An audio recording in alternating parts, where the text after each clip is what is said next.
Hi, everybody. Welcome to Beyond the Booth, coming to you live from the Skyline exhibit at the Experiential Marketing Summit here in Las Vegas. I'm joined today by Dwayne Griffith. Please introduce yourself. Hi, I'm Dwayne Griffith, Vice President of Strategic Accounts for Skyline. Happy to be here today with Brian and talking to all these people here at a great place. Fantastic. So we're kind of continuing the series of Brian on the spot, things I've been, interviews that I've been conducting. And I have two questions for you. The first one is, as we're getting to almost the middle, believe it or not, of 2026, what are you most looking forward to for the second half of the year? Is it a show? Is it something that's happening? Is it a vacation? Well, it could be just about anything, honestly. Well, it's always vacation, but I think show-wise, two of my favorite events, and this year happens to be IMTS, and I'm a Pack Expo guy. Okay. I love Pack Expo. Yeah. So get my Chicago time in. Love it. And then My hometown. and then SEMA. So the fall for me, I just get what a great show. For sure I get Pack and SEMA, but then when you mix IMTS into it in those even years, that's what I look forward to. You got the triple threat coming up this fall. That's fantastic. I know a lot of people are looking forward to those shows as well. All right, and then the second question is, what's your wouldn't it be great if for the industry events, exhibits, trade show, if you could wave a wand, if money was no object, if there's something you can change or make better in the industry, what would that something be? That's a good question. For me, and for you, you've been in this industry a long time. Yeah. As have I. And you've met a lot of great people. And so from a relationship perspective, it's meant a lot to me in my life. Our younger generation of people coming up, this is the greatest face-to-face marketing of all time. Preach. Our younger generation coming up, if there was some sort of way to educate them, get them involved, more training, whether it's through the universities or we participate and hold events to get people to understand how powerful this medium is, that would be my wish. That is a fantastic answer, because I think of it a lot. Like, people still in my family, when they ask me what I do, and I've been doing this for 30 years, are like, what is it you do again? Yeah. And I try to explain, like, I'm in the face-to-face marketing arena. Like, I love connecting with people. Yes. I love bringing people together and like having genuine conversations and building those relationships.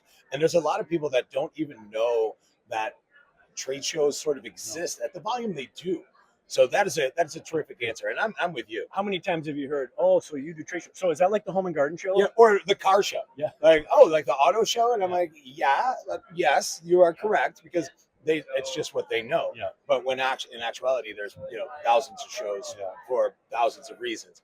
But you're right. When we talk about the advancement of technology and how that has influenced, I've been hearing that trade shows and events were going to be killed for years. Yeah. Like, it's never going to happen. Yeah. Because I always say no one's ever going to go and invest in a program, invest in something that has a high ticket item without looking someone in the eye, without being face to face. No one's buying a $500,000 million piece of machinery via PayPal. No, it's just not happening. I mean, they can get educated and further understand what they're going to do, but at the end of the day, we're human beings and we need the human interaction to feel good. Love it. It's one of my favorite things about the industry. Well, thanks, Dwayne. You bet. Again, stay tuned. We got more interviews coming in live.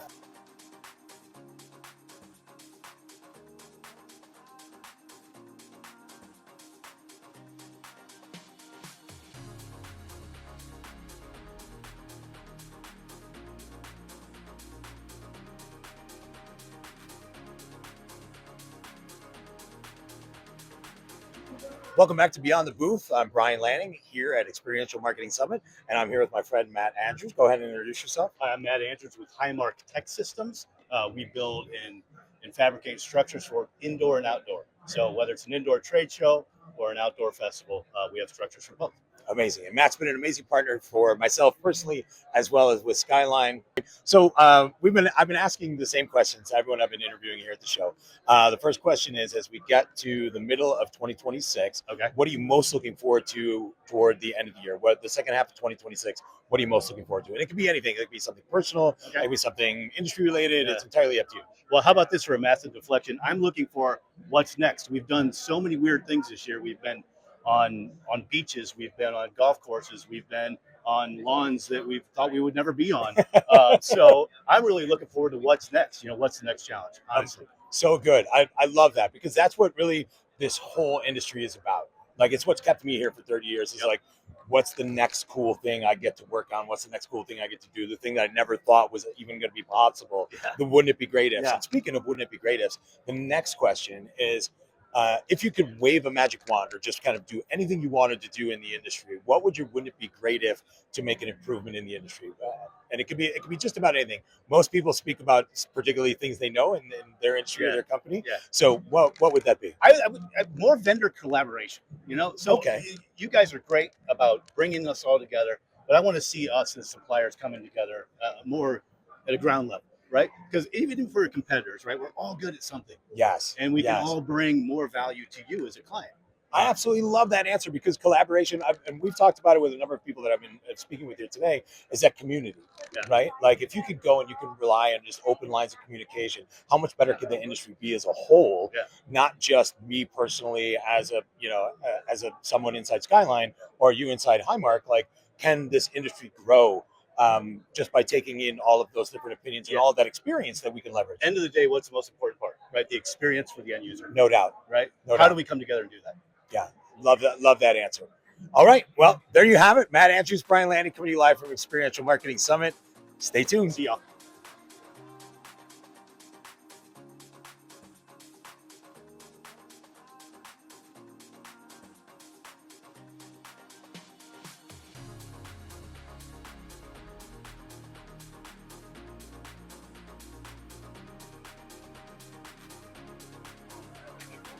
Hi, everybody. Welcome back to Beyond the Booth, coming to you live from Experiential Marketing Summit.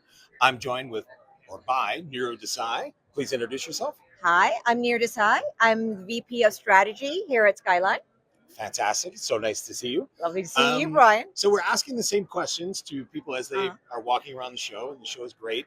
A lot of good conversations taking place. But the two questions I've been asking, and this is kind of a carryover from Exhibitor Live, was one, as we get to the middle of 2026, what are you most looking forward to toward the end of the year? Now, this could be personal, it could be a vacation, it could be a show coming up in the fall, some travel. It's entirely up to you, because the next question is going to be definitely industry based. So what are you most looking forward to towards the end of 2026?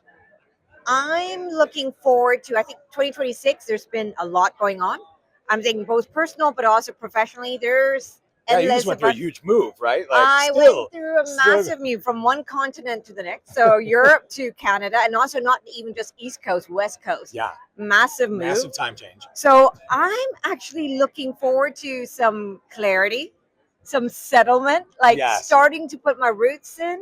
And it is amazing because we take a lot of those things for granted when we think that we're bored being, just rooted in one place. But I can tell you, when you've been on a move and unpacking, packing, finally finding your roots and settling down to allow yourself just to think and breathe is what I'm looking forward to in 2026. I can totally relate. I just moved to Florida myself last November.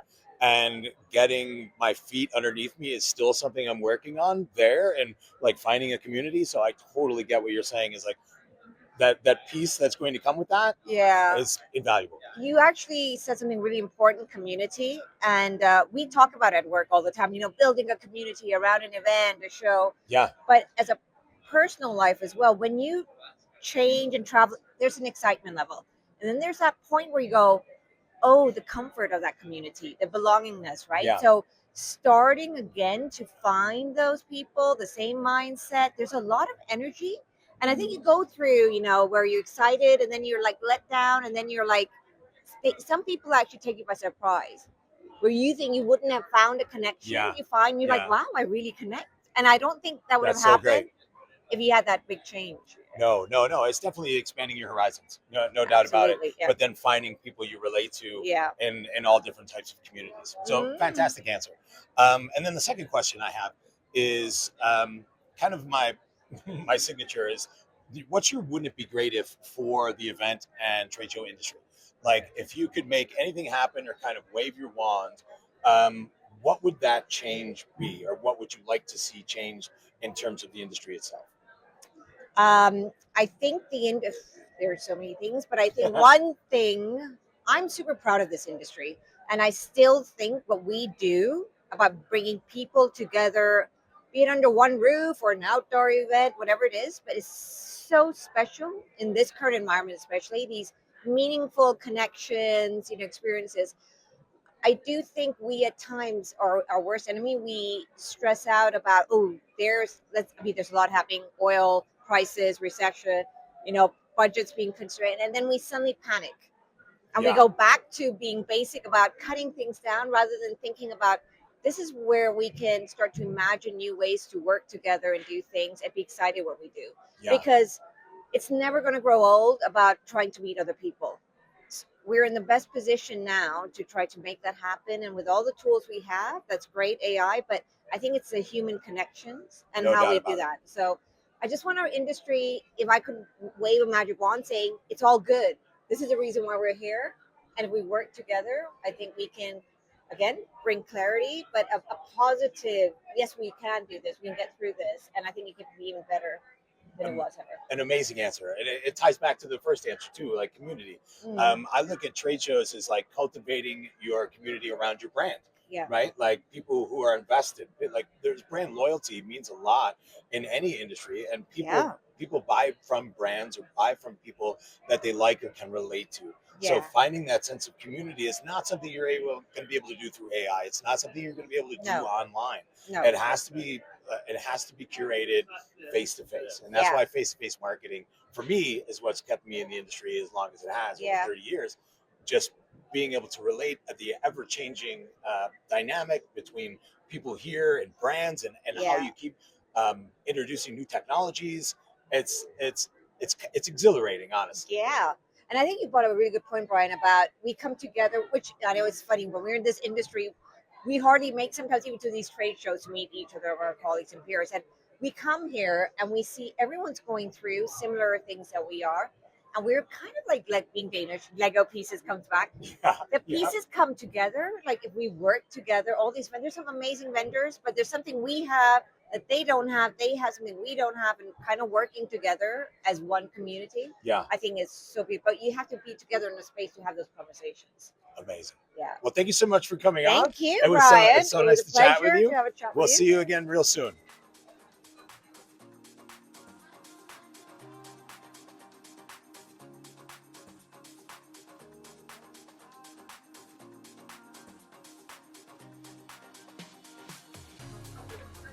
Welcome back to Beyond the Booth here at Experiential Marketing Summit. I'm here with my good friend Ben Powers. Go ahead and introduce yourself. How's it going? I'm Ben Power. I'm the Vice President of Operations at Nth Degree. Amazing. So we've been asking people as they're at the show here, having a lot of great conversations, but the same two questions, and getting a lot of curious answers and some exciting answers as well. The first question we're going to ask is, as we move toward the middle and into the second half of 2026, what are you most looking forward to? Now, it can be industry related, it can be personally, it can be just about anything. So really, it's up to you to answer how you answer this question. Well, I'm going to go with a personal note on this one because it's been an extremely busy first half of the year for us, coming through Con Expo year in March, of course, which is a huge show for us in the industry. Yeah, no doubt. So it's been a very, very challenging few months for us. So I'm excited about the summer. A little slow down, a little baseball to play, a little gear shift. Yeah, so I'm looking forward to slowing down a little bit, but very exciting things happening in our industry. Excited to be here. No doubt about it. No doubt about it. That's a great answer, by the way. And then secondly, it's the wouldn't it be great if question. What's your wouldn't it be great if for the event and exhibit industry, specifically maybe on the labor side? You can definitely angle it toward your business, but if you could wave a wand and make almost anything happen in the industry, what would be one thing that you would like? That would be your wouldn't it be great if. What would you do? This is going to be a complete labor answer right here. It's totally fine. We get design answers. It depends on who I'm interviewing, so it definitely should be personalized. Listen, I'm concerned about the the backfilling of our industry, specifically labor, that the technical skills, right, of the folks to replace folks who've been around for 30, 40 years. Nth Degree, we've had a lot of longevity with our group. The unions have had a lot of longevity in their ranks, and we need to backfill those positions. I think across the industry, there's been a labor issue, not only with us, but you see it in all other industries here. If I could add that staffing to support, replace our leads, expand our leads, that's the biggest challenge I think for us in our industry right now, and we're doing everything we can to build that organically. But I think if I had that magic If wand, you can wave it. yep, we'd have a bunch of them coming. I tell you what, that's not uncommon because I hear that more and more, specifically around this industry. Because I think I mentioned it in one of my other interviews is that I've been doing this for 30 years, and people still go, "What is it you do again?" And they're family members, right? And then I have to explain it to them, and then they're like, "Oh, like the auto show." So it's amazing to me, and such a vast market as face-to-face marketing is, that there's still a lot of people, especially the younger generation, that don't know exactly what we do or the opportunities in this industry that are afforded to us. Yep. Whether you're on the marketing side, whether you're on the labor side, there's a ton of opportunity to get into this field. And I think you're right. And I actually challenged a couple of members of the EDPA. I was like, hey, I think we should sort of start a pipeline to not only backfill, but start to feed into this industry from a project management standpoint, from a labor standpoint, from a design standpoint, because we're seeing it's like physical labor or people are becoming harder and harder to come by because they have more opportunities. But this is such a great industry, right? Like we've been friends for a long time, and we met on the show floor, right? So just seeing that, and then also seeing like the creativity that goes into this, like the fast pace, the high energy, the green light thinking. There's a lot of things that go on in this industry that I think would challenge people that they just don't see, or that's not being exposed to. And we've been using it on our side with Skills USA is one that we've partnered with to try to the shows in Atlanta every year. We we've tried to get our industry out there to that group of people, because it is people that are focused on the skill set side of it. When you see less and less vocational schools now than what there used to be, so getting younger people into that true carpentry work or skill set work is a challenge, but I think that's one area that we have gone to look for that to promote the industry. What I always said is, if I could wave a magic wand, I would make college and trade schools free for everybody. Right? Educate them the way they want to be educated, and bring up the level of the quality of life for just about everybody. And then you wouldn't have to worry about how people make a living or what they do. They'd have their choice. So love that for you, Ben. It's great to see you again. Always good to see you. Stay tuned. We'll come back with more interviews live from the Experiential Marketing Summit.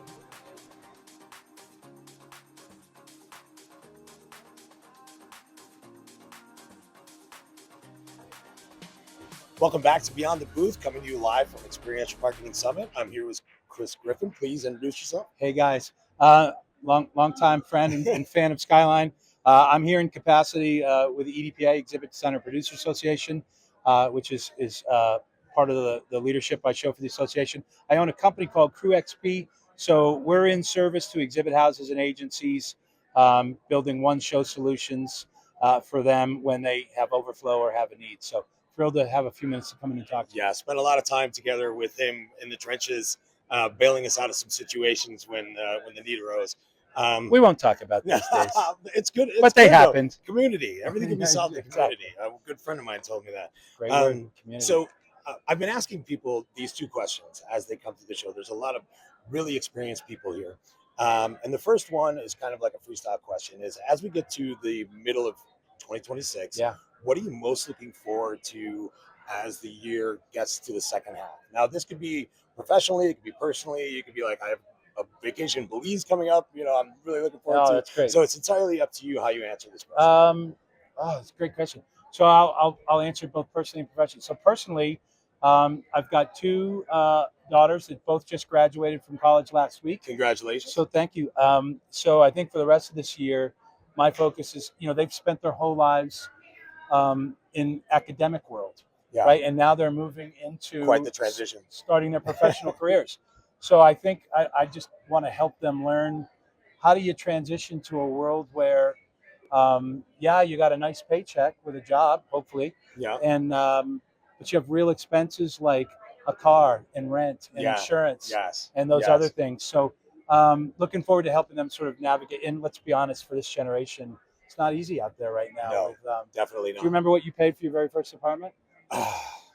It was under $1,000. So I think I paid like $350. A 2-bedroom is about $2,000. Well, I also had 3 roommates at the time, and we split that $1,000. So I'm right there with it.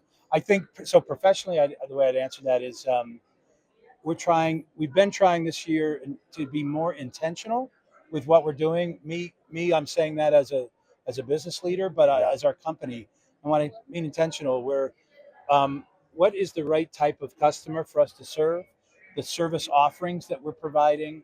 We're not just chasing revenue for the sake of revenue. Yeah. We're really trying to, it needs to make sense, and we want to make sure we're a good fit for those people that we're choosing to call partners. So That's an amazing answer. Yeah, Because well, really is you can't be all things to all I people. stayed up all night studying I'm so for glad that you did. question. Yeah, you can't be all things to all people, No, right? You need to absolutely. focus on your Thank you. core Yeah, and yeah. and really focus on. It's like the 80-20 rule, right? That's like right. 80% of your time should be spent on the 20% of your clients that actually produce the most for you and that mean the most to you.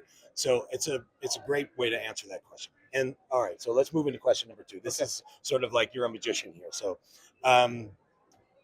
it's my wouldn't it be great if what's yours for the industry as a whole? Like if you could wave a wand, make anything happen, what would be the change that you would implement tomorrow or in the next few minutes if you could make anything happen? Wow. How much? That's not really a soup question. No, That's a 4-course meal question. it really is. No, It but really but is.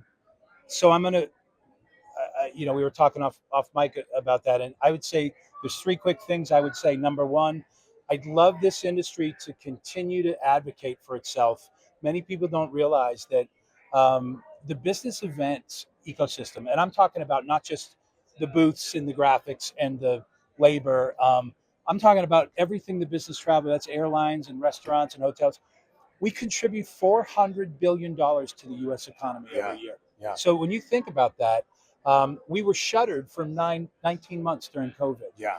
What a gap that never again do I want to. And when we finally showed up, and I was one of those folks on Capitol Hill advocating for our industry when we needed help, they never heard of us. Yeah. They knew what a boat show was. They knew what. How do you not know what we it's are crazy. when we contribute that much? So I was having this same conversation. Like, Yeah. there's people in my family that still go, "What is it you do again?" And I've been in Yeah. the industry 30 years, and I try explaining to them like face-to-face marketing, engagement opportunities, things like that. And I get this blank stare, and I'm like, "It's such a niche." So right? so one, let's continue to speak up for ourselves and make sure everybody's aware of the contribution our sector makes in the U.S. economy. I'm concerned about. I'm going to say workforce development is a key thing. So we had 2.8 million of us that were laid off or fired during COVID. Yeah. Almost 300,000 did not come back. Right. We have a workforce shortage in a lot of areas. So we already had an aging population problem. The average worker on the show floor before COVID was 58. Right? Did you just call me old? No. You're in the middle. You're in the middle. But we also know that if you're 26 years old and under, you never heard of this industry. Yeah. So which is unfortunate. I mean, we have an exposure problem. So when we exciting. say workforce development, how do we get out there and excite and activate the next generation to come in? I think we're having a moment for trade skills jobs right now, where it's kind of the new hip thing to be considering that again. Yes. So we're leaning into that. I love how all the associations, EDPA, EACA, the labor companies, ESCA, the service contractors, they're all pulling together, and we're actually exhibiting and recruiting and going to schools and doing things. We just got together and all kicked in some money. We've created 6 new videos for young people to learn about the industry, just quick 60-second snippets, right? That they can learn about why they would do that. Educate themselves on what a cool industry this actually is. I think the final thing I would say is for this industry, we've been leaning into what I call the power of community. Like you said, we'll lean on each other in ways maybe we didn't before COVID. There's a great spirit of co-opetition between I love that between word. all of us that I'm work on the show by the floor. way, Steal it, baby. So love to see that continue. But it's a great industry. It's fun. It's fast. It's visual. It can be hard, but you know what they say: if you're in this business for 3 years or more, you're sort of ruined for ever doing anything else. Ruined in the best way. Spoken like guys that have been here more than 30 years, right? Yeah, so, unbelievable. No, but I appreciate the few minutes to come talk. Yeah, great answers as always. Thanks, and it's always good to see you. You too, bro. Stay tuned. There's more to come live from Experiential Marketing Summit beyond the booth. Take care. Peace.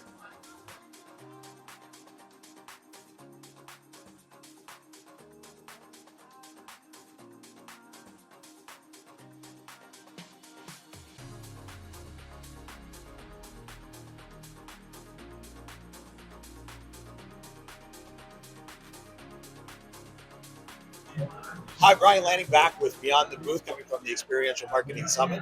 I'm with Jessica Sabilla. Please introduce yourself. Yeah, I'm Jessica Sabilla. I am the Executive Director of the Exhibitor Advocate. We are the only nonprofit trade association for exhibitors. What we do is we provide education and resources that help exhibitors navigate issues on the show floor. Membership is completely free to our organization. Amazing. And we really try to help exhibitors have a seat at the table. So we are educating the rest of the industry on what exhibitors need to be successful and trying to find solutions that work for all stakeholders in this industry so that we can see a sustainable future for the trade show and event industry. Fantastic. It's a great organization. If you're not involved, get involved. So I've been asking throughout these interviews, there's a lot of really intelligent people inside the industry. I've been asking two questions. One is kind of fun, like, what are you most looking forward to as we come to the halfway point of 2026? What are you most looking forward to for the second half of this year? So we just announced a partnership with Event Marketer. And so I am great. so excited. Who puts this show on, by the way? Yes. So I'm so excited to start digging into how we're going to do that partnership with their team, right? We're going to bring new venture, new all the things. Yes, it's exciting. All the opportunity is open to us. So we have talked about doing a trade show track at EMS next year. Oh, no way. Which means we're going to be developing content and sessions and so speakers, good. right? So good. So if you are, regardless of what side you're on in the exhibitions and events industry, this becomes the go-to opportunity for you to learn both the event side and the trade show side. We'll bring all that to you. So more often than not, the discussions I've been having here, especially with some of the, like, I don't want to call myself an old guard, but being in the industry for 30 years, of how do we backfill all the positions and get people excited about this industry, because literally it's the most fun I've ever had in my life. Yeah. Face-to-face communication, constant new challenges, new technologies that you can use and integrate, like tactile as well as digital engagement opportunities. There's so much here, and there's a role for everybody. Yes. So how do we go about getting those people educated on becoming a part of this amazing circus? Yes, and you can play on both sides, right? If you have a trade show booth, how do you incorporate an event? If you are normally in events and doing things off the show floor, how do you navigate the challenges and the rules and the pricing? Ever changing, by the way. Ever changing. Nothing's ever the same. Right? No, it's not. It changes by venue, by city. That's why you need the exhibitor advocate, because we'll tell you what the rules are and where you need to go to find all the new information. Education, communication, community. That's right. Everything can be solved doing all those three things. Yes, exactly. Fantastic answer to the question. Second, yeah, it's your wouldn't it be great if? What's your wouldn't it be great if? What does that look like for you? If you could wave a wand and make anything happen in the industry, what would that actually look like, and what would that be? I would love for us to rethink the model of trade shows. I would like to just play with a different pricing model where exhibitors are not overburdened with things like drayage and other costs where they don't have transparency to what they're paying for. Like, let's figure out a way that everybody gets to make money, but the show brings value to the exhibitor in a way that they understand what they're paying for. And so I think if we could play with that model a little bit and figure out how do we do this maybe differently in the future, so that the association makes money, the suppliers make money, the exhibitors feel like they're getting business. Feel that pain. The attendees have a good experience. They get to have the pizzazz on the show floor that they're looking for. Like, there's got to be a way for us to kind of think about that differently, and I'd love to wave that wand. I feel that's a fantastic answer, because more often than not, we end up with our clients and having conversations with them about things that we don't control as an exhibit builder. Exactly. Right? And they're like, hey, well, we're going to San Francisco. The exhibitor didn't choose to go to San Francisco. Right. The show is just there. So San Francisco, if you don't know, extremely expensive market to participate in, whether it's events or trade shows. And the budgets usually remain the same. So now they have to do more with less. Yes. Right? Or at least the status quo with less. Yeah. So, and there's so much risk in trying to do a pricing model around, like, stationary pricing or no post-show billing or anything like that when it comes to services, because you never know what you're going to get. Like, I know what I'm going to get from Skyline and dealing with Skyline and what we're going to be able to offer. But once it gets down to the show, like what are the electricians like in the venue? What are the riggers like in the venue? Like what is the drayage going to look like the Teamsters? It becomes really difficult to even price that out or give them an example of what it could be. Yeah. Because it's really a wild card. So I'm with you. If we could accomplish that, and I think where we would start, if I can make a suggestion, would be get the associations together to create one association or advocates from all of those associations, because there's so much power there that could influence what those pricing models are in every city. Yeah. It's just it's sort of a divide and conquer now. Like they just have to do it one at a time. So some it works better for. But if we could find a way, again, community, if we could get people to put their arms around it, I think you're onto something. I feel like we could talk about this all day For long, sure. but I will say that exhibitors oftentimes go back to their exhibit house or their supplier and say, I need you to cut the rate on your invoice. Yes. And you're talking to the wrong person. Right. The person that you should be talking to is the show organizer, because it's the show service rates that are driving up your invoice. Right. And when your organizer is not negotiating on exhibitors' behalf, then that is where you're seeing costs increase. Right. And so the exhibitor advocate puts out the 2025 or the annual survey of exhibition rates. We just put out the 2025 version. Pick it up. And you can look at average rates across 23 cities and start getting your organizer to understand how their exhibitors' rates compare to the city average. Right. That's how you start negotiating. That's how you start looking at where we work together to make it make sense for the exhibitor. It's a great tool. Well, let's make sure all of the listeners and followers get out and get a hold of that, because education is key. It's key. Thank you so much for joining us. This has been Beyond the Booth coming from EMS. We'll catch you soon. Thank you so much.